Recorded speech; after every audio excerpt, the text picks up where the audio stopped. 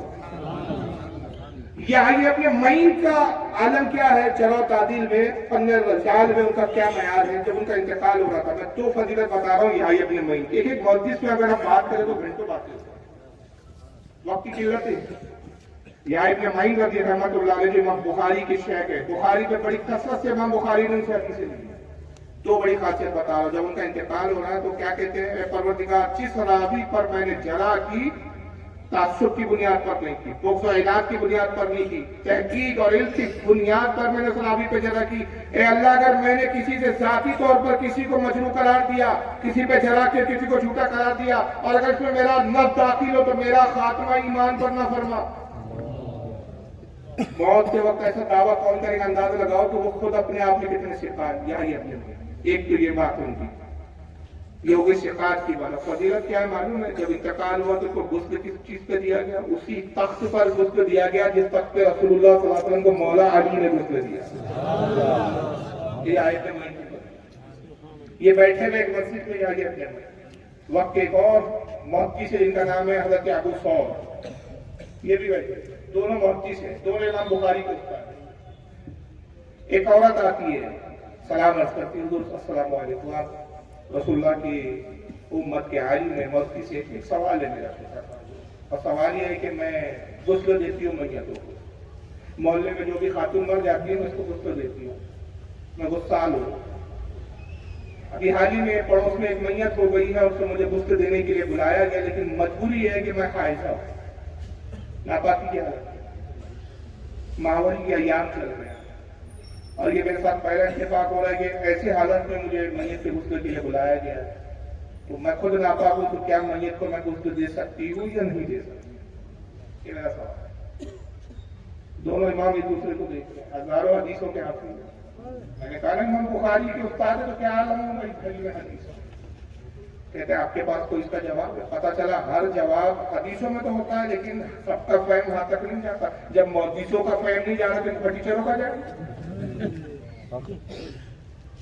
امام بخاری کے استاد کا دماغ کام نہیں کر رہا ہے. تو بے آئینی ہر چیز حدیث میں آپ کو نہیں ملتی، حدیث میں کھوجنا پڑتا ہے. دیکھیے ایک ہوتا ہے سمندر کے اندر قیمتی جواہر تو ہے، لیکن ان جواہر کو چن کے وہی لا سکتا ہے جو غوطہ خور اچھا ہو، آپ نہیں لا سکتے. تو سمندر کی تہہ میں ہیرے جواہرات تو ہے، موتی تو ہے، لیکن آپ بولے میں موتی لاؤں گا، جناب آپ واپس ہی نہیں آئیں گے، اور آئیں گے تو تیرتے ہوئے نہیں، اوپر ٹہلتے ہوئے ہوں گے. کون جائے گا موتی لانے؟ جو فن کا ماہر ہو، جو غوطہ خور ہو. محدثین غوطہ خور ہے، اور فقیہ جو ہے وہ غوطہ خور ہے، جو اندر کی سمندر میں سب کچھ ہے. سمندر میں ہم سمندر کے سب کچھ نہ ہونے کا انکار نہیں کر سکتے. ہم کہتے ہیں لانے والے میں صلاحیت چاہیے، تو آپ میں نہیں ہے. یحییٰ ابن معین نے حضرت ابو ثور کی طرف دیکھا، کہا اس کا جواب آپ کے پاس نہیں. میرے پاس کوئی حدیث رسول اللہ کی طرح سے نہیں ہے جس میں حضور کا کوئی فرمان ہو کہ حائضہ عورت میت کو غسل دے یا نہ دے، کچھ بھی نہیں معلوم. تو اتنی دیر میں وقت کے فقیہ آئے، وہ فقیہ تھے، وہ محدث تو تھے ہی. اچھا محدث پہلی سیڑھی ہے، اس کے بعد فقیہ ہے، بنا حدیث کے کوئی فقیہ نہیں ہو سکتا. تو وہ فقیہ ان کا نام تھا خلف ابن سعدی. تو انہوں نے کہا یہ فقیہ ان سے پوچھو، اور جو کچھ یہ جواب دے ہمیں بھی بتا دیں.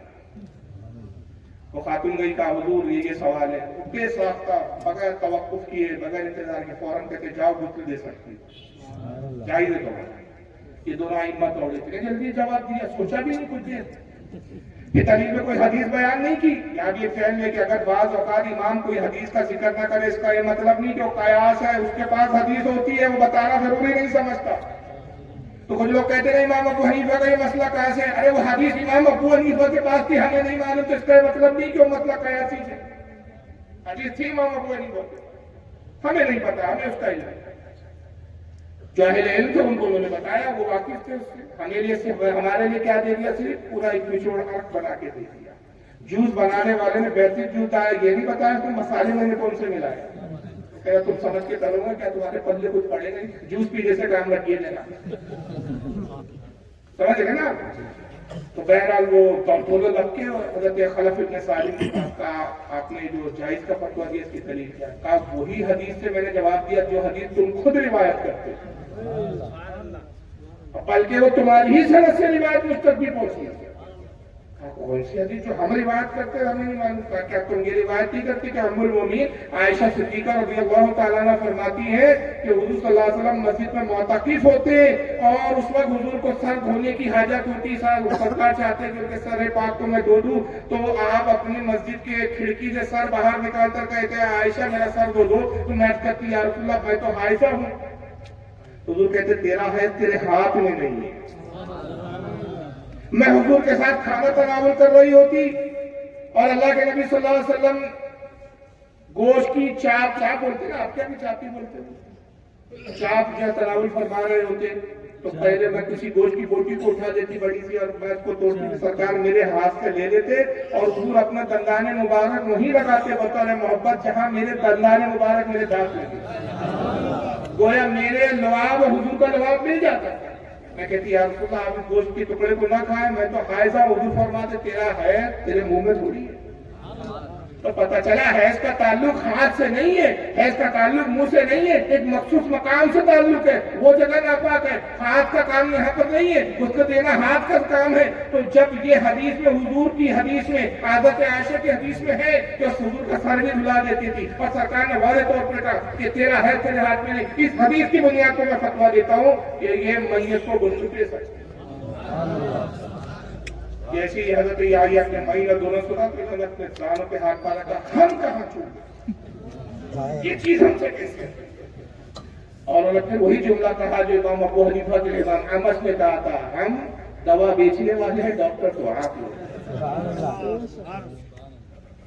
یہ فقاہت کا علم تھا، فقاہت اور ہوتی ہے جیسے جناز کر رہا ہوں، یہی وجہ ہے کہ امام اعظم کے اگر آپ واقعات کی گہرائی میں جائیں کسی سے مسئلے حل کی چھٹکیوں میں بڑے بڑے موقف کے بس کی بات نہیں۔ آپ کے زمانے کا بادشاہ منصور بڑا ظالم بادشاہ، اور اسی نے بعد میں آپ کو شہر دے کے شہید کیا، اور مثال کا ذکر میں تھوڑا بتا دوں گا کہ کس سبب سے آپ کی شہادت ہوئی۔ منصور سرفراز بادشاہ تھا، اپنی بیوی کے ساتھ بیٹھا ہے، بذات میں بیوی نے کچھ ایسا جملہ بول دیا جو اس کو برا لگا، غصے میں آیا اور بس غصے میں کہہ دیا کہ مغرب تک سورج غروب ہونے سے پہلے میری حکومت سے نکل جا، اگر سورج غروب ہونے سے پہلے میری حکومت کے حدود سے باہر نہ نکلی تو تجھ پہ 3 طلاق، اور اگر پکڑی گئی تو قتل کر دوں گا۔ اب نکل تو یہاں تو کار کیا، یہ آئی اور بڑی پریشان ہوئی، وزیروں کو طلب کیا اور کہا کہ وقت زیادہ ہے، صبح کا وقت تھا، صبح بس اٹھے تھے اور وہ بات چیت میں جھگڑا ہو گیا منصور کا اس کی بیوی کا، کہا کہ حکومت تو اتنی بڑی ہے کہ کئی دن سفر کرو تو اس کی حکومت کی سرحد ختم نہیں ہوتی، اور منصور نے قسم کھا لی، بادشاہ نے خلیفہ نے قسم کھا لی کہ سورج غروب ہونے سے پہلے میری حکومت کی حدودوں سے نکل جا، سرحدوں سے نکل جا، نہ نکلی تو 3 طلاق، اور پکڑی گئی تو تجھے قتل کر دوں گا۔ اب جان بھی بچانا ہے اور طلاق نہ ہو اس کو بھی روکنا ہے، کوئی حل بتاؤ۔ بڑے بڑے وزراء جو تھے خاموش، کوئی جواب نہیں۔ بات تو صحیح ہے، اگر تیز رفتار کتنا ہی تیز رفتار گھوڑا ہو اس پر بٹھا بھی دیا جائے تو بادشاہ کی حکومت اتنی پھیلی بھی ہے کہ تو اس سڑک کو پار نہیں کر سکتی، تجھے تو صرف سلیمان علیہ السلام کا تخت ہی لے جا سکتا ہے، اور وہ آنے سے رہا۔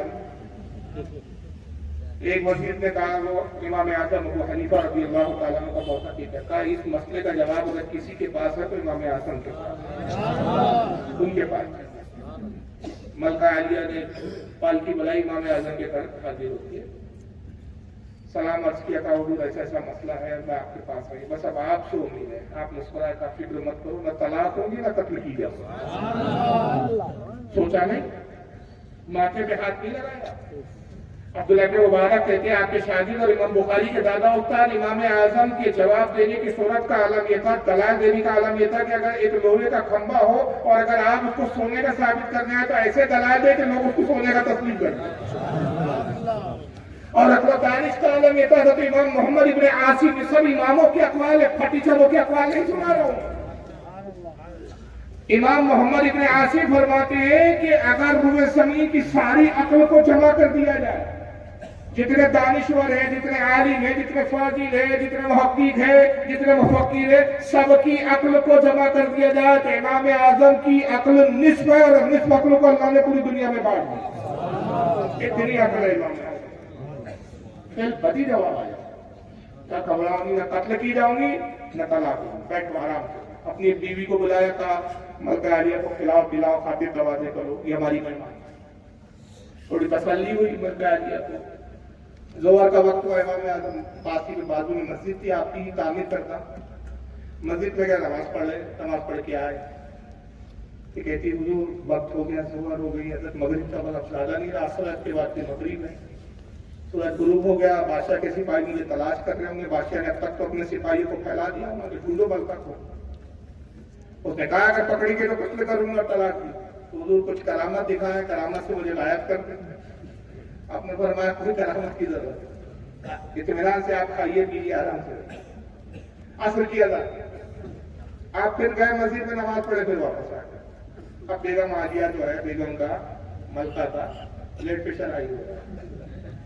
بولے حضور اب تک تو آپ کچھ کر ہی نہیں رہے، بس اٹھتے جاتے نماز پڑھتے واپس آتے، کچھ کر ہی نہیں رہے ہیں، نہ سواری کا انتظام، نہ کوئی کرامت، نہ کوئی طاقت، نہ کوئی دعا، کچھ نہیں، بس ہو جائے گا ہو جائے گا، کب تک تسلی پہ کام چلے گا؟ سرکار کچھ تو کیجیے۔ میں نے کہا نا میرا وعدہ ہے کہ نہ قتل کی جاؤں گی نہ طلاق۔ بادشاہ تمہیں خوبا خوشی اپنے محل لے جائے گا اور عزت کے ساتھ رکھے۔ اب مغرب کا وقت قریب آئے، اب بیگم دوڑ گئے، حضور مغرب کا وقت قریب ہے، بس سورج غروب ہونا چاہتا ہے۔ آپ نے اپنے غلام کو آواز دکھائی، ادھر آؤ۔ راجہ کے سپاہی ڈھونڈ رہے ہوں گے خلیفہ کے، ان کو جا کے کہنا کہ ملکہ جو ہے نعمان ابن ثابت کے گھر میں چھپی ہوئی ہے، آگے ہی رہ گیا، یعنی جاہز کے گا، کم سے کم چھپی بھی تو تھی، تلاش ہو رہی تھی، سپاہیوں کب تک ملی تو نہیں، ان کا گمان بھی نہیں گیا تھا کہ ملکہ جو امام ابو حنیفہ کے گھر پر چھپی ہوں گی۔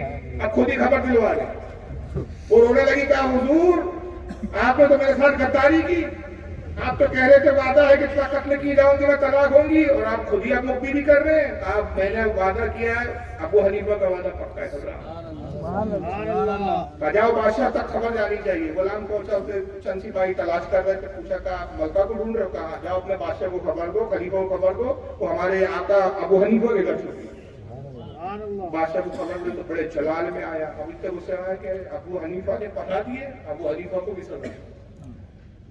غلام نے کہا کہ جب بادشاہ کو آتے ہوئے دیکھے تو فوراً مجھے آواز دیا، دروازے پہ کھڑا کر تو دیکھا دور سے بس بادشاہ آ کہا حضور بادشاہ نظر آ رہا ہے۔ آپ نے کہا ملکہ عالیہ برقع پہنیے، فوراً چلیے، برقع پہنایا، بازو نہیں مسجد کی، مسجد میں لا کے بٹھا دیا۔ بادشاہ آیا، کہاں ملکہ؟ کہا مسجد میں۔ کہا اس کو قتل کرو، اور اس کی تو طلاق بھی ہوگی، قتل کرو۔ کہا بادشاہ تو اس کو قتل نہیں کرتا اور طلاق بھی نہیں۔ کہا وہ کیسے؟ کہ آپ کی قسم کو دہرا، تم نے قسم کھا کے کہا کہ اگر تو غروب ہونے سے، سورج غروب ہونے سے پہلے میری سرحد سے نہیں گئی تو قتل بھی کروں گا، طلاق بھی واقع ہوں گی۔ اب تو یہ بتا کہ چچا گئے بیٹھی، کیا یہ تیری حکومتوں کی سرحدوں میں آتا ہے؟ یہ تیری حکومت ہے؟ یہ تو اللہ کا گھر ہے، یہاں اللہ کی حکومت ہے۔ اگر تو دعویٰ کرتا ہے تو ملکی ہے خدا۔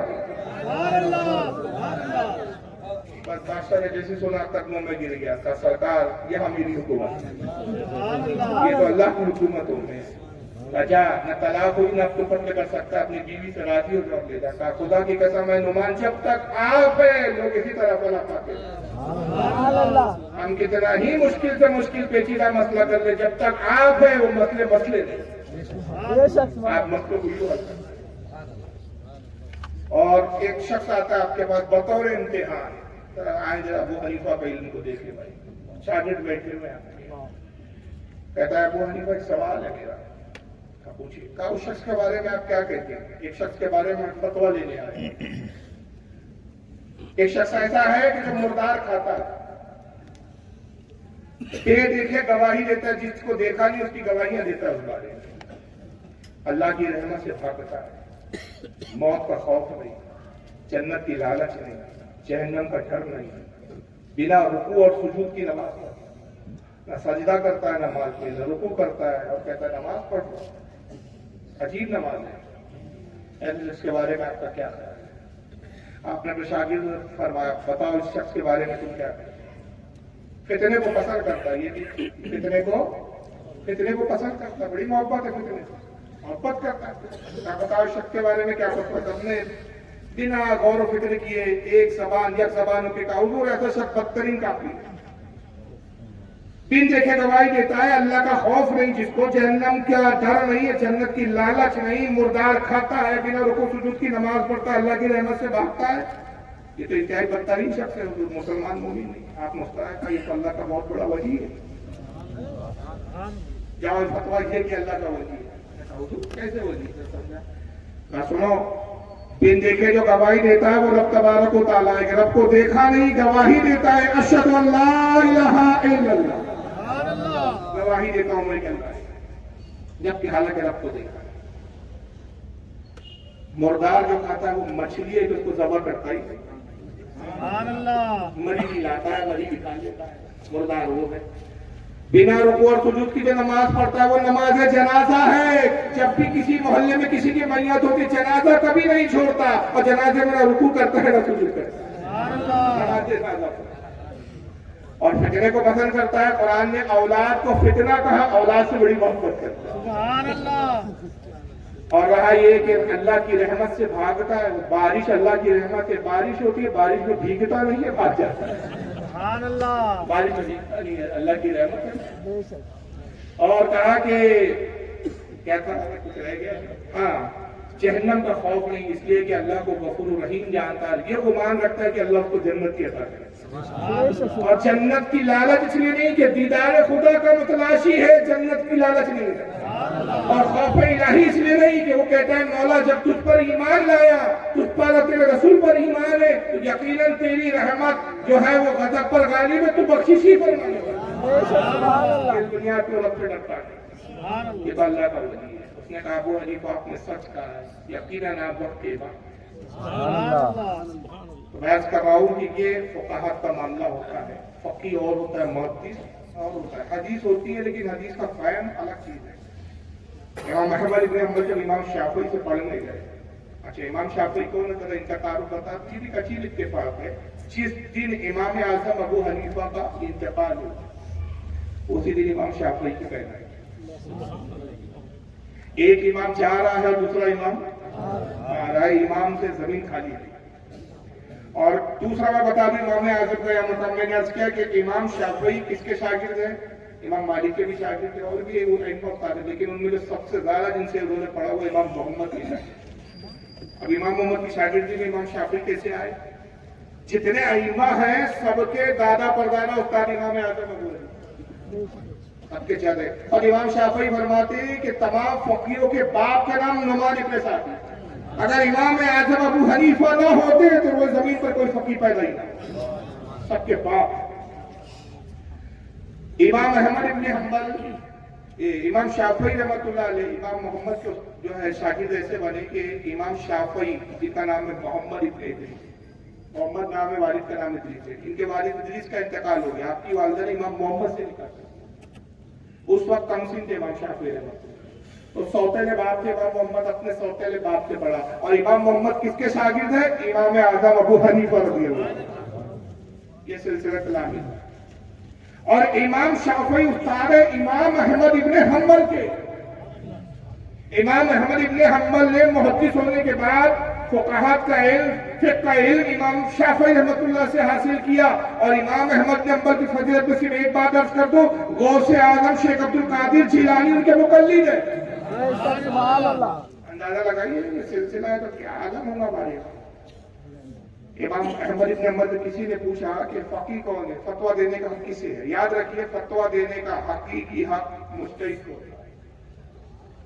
اب سوال یہ پیدا ہوتا ہے کہ آج جو فتویٰ دیتا ہے اس کو بھی مفتی کہتے ہیں۔ بہار شریعت میں علامہ امجد علی علیہ رحمۃ اللہ نے باقاعدہ یہ بات لکھی ہے، فتح رضویہ میں بھی اعلیٰ نے اس کا ذکر کیا، اور بھی محدثین علماء نے ذکر کیا ہے کہ حقیقی فتویٰ دینے کا حق فقیہ کو ہے، فقیہ کو ہی مفتی کہا جاتا ہے۔